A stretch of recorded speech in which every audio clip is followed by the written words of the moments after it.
atvykę į Fifi salas. Kiek girdėjom, čia turi būti labai įspūdingai išvaizdu, iš tikrųjų matosi jau, kad tos rekomendacijos nebuvo veltui, labai gražu. Atvykom su keltu, kelionė buvo super, o dabar mus nuplaukdins į viešbutį, kad nereiktų patiem eiti čia kažkur per miškus, nes čia nėra net taksi, nėra automobilių iš vis, viskas peščia mobilių. I used to read Word Up magazine, salt and pepper and heavy D up in the limousine. Hanging pictures on my wall. Every Saturday, rap attack, Mr. Magic Molly Mall. I let my tape rock till my tape pop. Smoking weed and bamboo, sipping on bottle stop. Way back when I had the red and black number. Welcome to my crib in Phi Islands. Hello, come on, let's go. Šiuo metu turime pačią brangiausią chatą, viešbutį, kokį begalim turėti. 300 eurų 3 naktis. Pasakysit, parašykit komentaruose, ar buvo verta. Aišku, visa suma įeina į šį nuostabų vaizdą. Bet pirmiausia, 2 lovos, nors prašiau 2 gulės, bet yra kaip yra, turim ką turim. Pirmas nuostabus dalykas, už ką apsimokėjo mokėti pinigus, yra YouTube'as ir internetas, jau biški pasiilgų. Matom, spinta visai nebloga, dar va čia kažkokia geriamo vandens matyt pompa, bet vandens kažkaip stengiamės dabar va tokių, kur viešbučiuose palieka negerti, nes pastebėjom, kad visada susuka vidurius nuo to vandens. Tai geri vandenį ir viskas tik blogiau būna. Tuomet tulikas, tulikas toks visiškai ekonominės klasės. Kaip už 300 eurų, kaip 100 per naktį tikėjaus daugiau, bet šiaip gerai, kad nėra jokių ten žaliuzių prikalkėjusių ar ko, tai viskas super. Ne žaliuzių, bet suprat, ką turiu omeny. Toliau, wow, pasižiūrėkite. Čia vat visi pinigai realiai į šitą balkoną suėjo, nes šiaip šitam viešbutį buvo pigesnių kambarių, bet kadangi buvau išgėrus ir buvau geroj nuotaikoje, tai nusprendžiu, pagalvojau, kad jau būsim gražiausiai saloje realiai, Tailande, tai kodėl nesigražėti šiuo vaizdu kiekvieną mielą dieną atsikelti, užmygti ir tiesiog visada džiaugtis gražiu vaizdu čianai. Tuomet turime 2 labai tokius nušiktus gultus, čia mačiau gal rankšluostukai yra, tai gal išgelbė situaciją. Kaip ir viskas, kaimynų kol kas matau neturim, tai galėsim čianai, va taip, šviesoj, va taip žiūrint, va taip, jokauju, nedarysim taip. Mesgi ne kokie svingeriai. Ir, ką, dabar belieka eiti įsimaudinti, nes tikrai sušūtom. Kelionė užtruko ilgiau negu tikėjomės, atrodo valandytė, bet vismoj, sakyčiau, gal 3 valandos va taip va, iš vienos vietos į kitą persikelti, nes kol atplauki, tada laukiam, kol mus paims su valtim vairuotojas, laukiam kitų žmonių, žodžiu, tai iš tikrųjų reikia anksčiau keltis į kitas salas, kad nepraras dienos, nes dabar yra beveik 4 dienos, o mes dar nieko nenuveikėm realiai. Ta proga šoku į savo plavkes ir varom maudytis. The hard, you never thought that hip-hop would take it this far. Now I'm in the limelight cause I rhyme tight. Time to get paid, blow up like the world trade. Born sinner, the opposite of a winner. Remember when I used to eat sardines for dinner? I used to eat sardines for dinner. Mr. Ron G, Brucey B, Kid Capri. Fake Master Flex, Love Bug, Star Ski.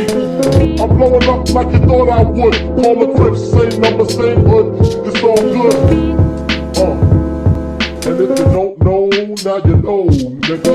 Plaukiam kartu pasižiūrėti populiariųjų Phi salų ir visos aplinkos aplink ją. Turėtume užplaukti Maya Beach, patį populiariausią iš filmų matytą paplūdimį. Žodžiu, trumpai pavadinsiu protingai ir papasakosiu apie šią salą. Tai yra viena populiariausių salų Tailande, kadangi jin labai išpopuliarėjo po filmo su Leonardo DiCaprio The Beach. Tada, kai filmas išgarsėjo, tai paplūdimys pradėjo turėti ekologinių problemų. Dėl masinio turizmo buvo sunaikinta 80% koralų. Dėl triukšmo, taršos ir valčių nyko gyvūnija. Tuomet 2018 iš vis uždarė tą paplūdimį, kad atsigautų visa ekologija, žuvis ir po to atidarė, bet dabar labai riboja turistų skaičių, gali tik įplaukti 375 lankytojai per dieną.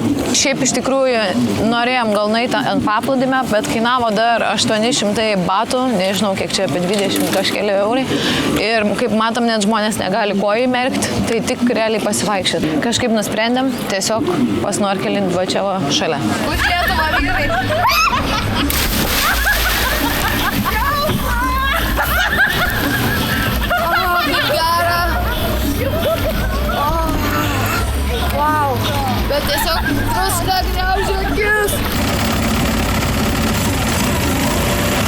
tai dabar atvykom į Viking Cave. Tai yra urvas, kuris yra kalkakmenio oloje ir jisai yra populiarus dėl to, kad čia yra tokie kregždžių lizdai, iš kurių gaminamas brangiausioje pasaulyje sriubos. Iš tikrųjų, čia man buvo naujiena. Tos sriubos dažniausiai yra populiariausios kinų kultūroje. Čia yra kaip delikatesas jau kelis šimtus metų. Tai, wow, įdomus labai faktas, net pačią nustebino. Kaip matot, užeit negalima, o čia vat būna žmonės atvaro ir dirba, gal va čia net tie pastoliai yra, kur renka kregždžių lizdus. Kartais tie pastoliai būna iki 20-30 metrų aukščio, tai labai pavojingas darbas, bet gerai apmokamas, nes pasirodo, toks delikatesas yra kregždučių lizdų sriubos delikatesas. Šiandieną esame nusiteikę super sportiškai, nes eisime į apžvalgos aikštelę, iš kur galima pamatyti Pipy salas iš dviejų pusių taip susijungiant. Tai jau realiai atėjom iki vietos, liko skaudžiausiai, va tokie laiptukai, gan status, girdėjom jau bus daug, tai na ką, dėl gerų vaizdų reikia aukotis.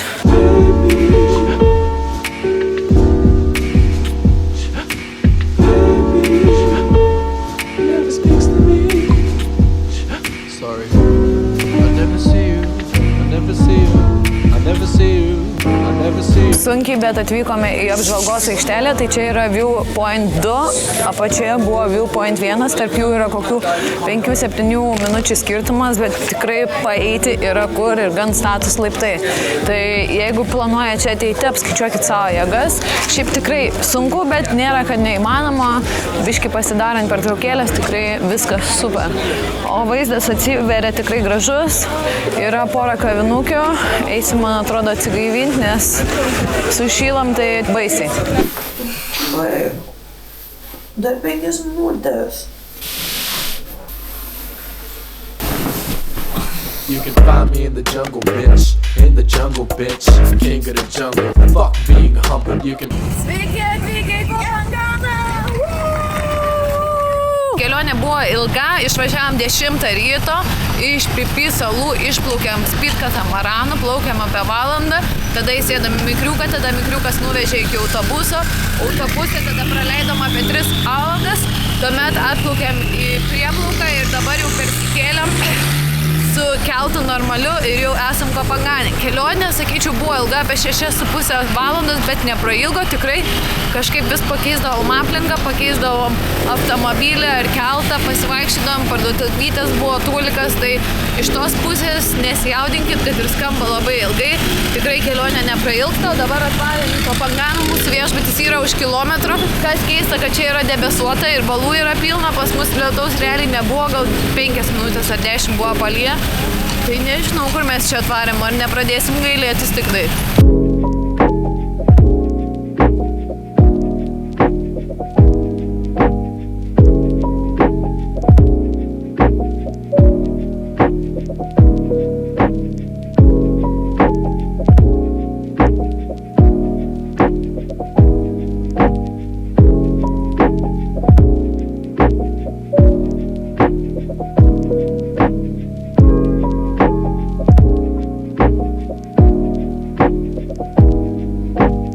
Šiandieną esame 4:20 Fangan klube, bet jeigu mama klaus, tai sakykit tik 360, nes vaizdą turim tokį, kad galima realiai matyti visą salą aplink save. Kas nepasisekė, kad šiandien tokia dienelė, vakar atvažiavom, krapnojo lietutis, šiandien irgi taip apsiniaukė. Nežinau, kažkaip biški gadina tokią atostogų vaibą, sakyčiau. Nu, nežinau, už ką aš šitos pinigus per atostogas mokėjau. Bet mes nepasiduodam, tai pasiėmėm aliuko. Laukiam, galbūt dar išlis koks saulės spindulėlis. Ką galiu pasakyti apie Kopanganą, tai yra kur pasivažinėti. Tikrai tai motorolerio čia reikės 100%. Eismas vidutiniškas. Grožis tai neapsakomas tiesiog. Daug visokių įdomių vietų. Kol kas vertinu labai pozityviai. Kainos brangesnės, tikrai brangesnės.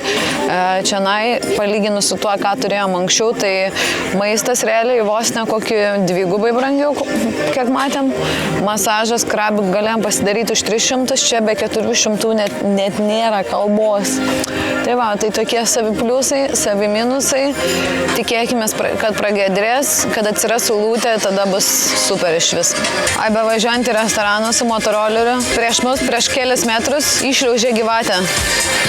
Va tokio gal ilgio, aš jums nemeluoju, bet plona buvo, va tokio gal ilgio, nu, bet labai ilga. Labai buvo šlikštu. Tada vakar žiūrkę matėm, driežą dar kažkada matėm, tai tos gyvūnijos nėra kad per daug, bet karts nuo karto gali pamatyti. Biškiai yra šlikštu iš tos pusės. Ir man visada, kai einu į vandenį, visada yra paranoja, kad mane kažkokios piranijos puola arba dar kažkas. Tai pastoviai tiesiog sėdžiu ir iš niekur nieko pradedu taip rėkti ir va taip purtytis ir mėtyti viską.